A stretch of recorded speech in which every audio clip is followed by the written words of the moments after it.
When I was with my father, if he needed your phone number, he'd ask, what's your phone number? And you'd say it once, and that was it for the rest of his life. You tell him an address, that was it for the rest of his life. He never wrote anything down. He never had to repeat anything to him. My father, when he died, someone messaged me who was in, because my father was in the CIA.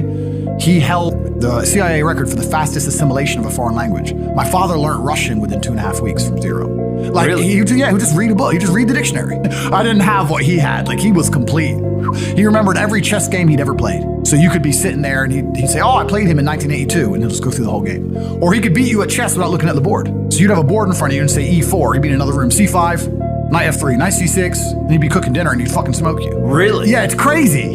You played a lot as a kid. I was state chess champion age 5 in Indiana, the under 16s. I was the youngest to ever win it. I was sitting there across from some 16-year-old. When you're like 5.5, that's scary, right? And I remember when I beat him, he cried. That made me happy. I was like, ha ha.